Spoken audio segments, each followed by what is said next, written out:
Do you do presentations? Forget all the rules of thumb you've read about so far. There's only one rule of thumb worth following in order for you to be effective and get results from your presentations. I'd like to share it with you now.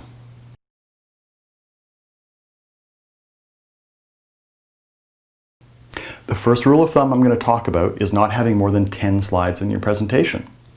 This actually comes from the broader rule of 10, 20, 30, with 10 slides, no more than 20 minutes, and no less than 30-point text. But I want to talk about the 10 slides issue. Now, depending on your presentation, you may actually need more than 10, or perhaps even fewer than 10. If it's a short presentation, you've got 5 or 10 minutes, or even if it's a long presentation. I watched actually a seminar delivered by a very, very effective speaker who only had about a dozen slides over the course of an hour and a half. That's because what he was doing was telling stories. It was more of a motivational kind of event, and he used those slides simply for visual impact and as a reminder for what he wanted to talk about next. And in that case, it worked effectively. At the same time, you might have a presentation where you want 20, 30, 40, 50 slides. In fact, you might use them in rapid sequence and talk about each one only very quickly. So there's really no reason to limit yourself only to 10 slides. Now, the next one is no more than 5 bullet points on each slide. Well, again, it depends, because you might only have 1 bullet point on a slide, and that's effective, but you may actually be talking about something like a process, and there's 10 steps, and you want 10 steps on 1 slide, so that the people in the audience can see them together. It might also be a training program that you're doing, and you want those steps to be listed so that your students can fill in the blanks on a form or something of that nature. So again, it simply depends exactly on what you're doing and why you're giving the presentation and what the expectation and the outcome is going to be. So don't worry so much about the 5 bullet points on each slide. Really what the idea behind it is, don't clutter your slides and try not to have too much information or more information than you need. So the next point, which is very similar, is no more than 6 words for each bullet point. To a certain extent, I can understand this because I have seen bullet points that were literally paragraphs, and the person talking to the slide literally read them out loud. So you want them short, but 6, 7, 8, or 3 doesn't matter nearly as much as the context. You might even not bother using bullet points and simply put words in the middle of your screen. And you might have 10 words because you're talking about something and it takes 10 words to talk about it. Now the key thing here is not to read your slides. The slides and the bullets you put are not for reading.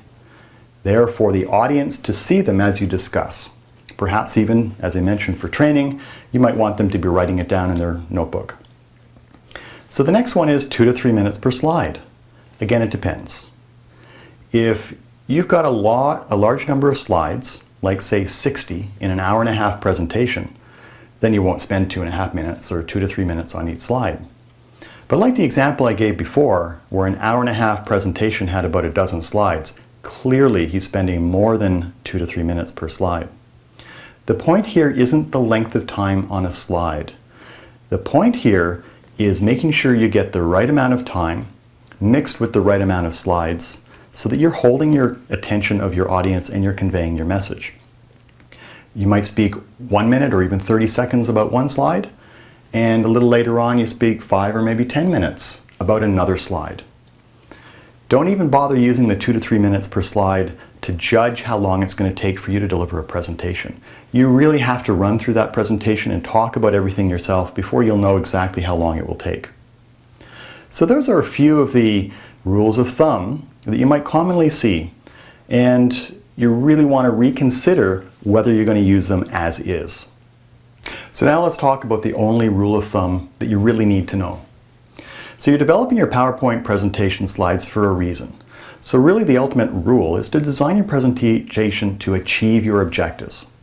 It may be to teach, it may be to inform, it may be to influence, it may be to a large audience, a small audience, it may be a short presentation, it may be a long presentation.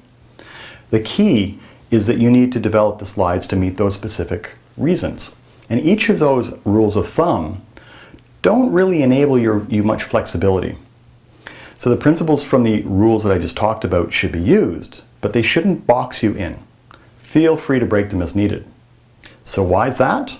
Because it depends, as I mentioned, on your audience, your presentation, the topic, and your objective. And you really need to consider what your objective is and focus your slides on meeting that objective rather than using these predefined rules of thumb. Now, how do you know if what you're doing is effective? Well, first, look back at the theory or the reasons for some of those rules of thumb. Second, lots of practice and pay close attention to what other presenters do and see whether or not you think that's effective. And if it is, try to emulate it. The most important thing is to understand the principles and fit them to your own purpose. And if you do that, your presentations will be more effective.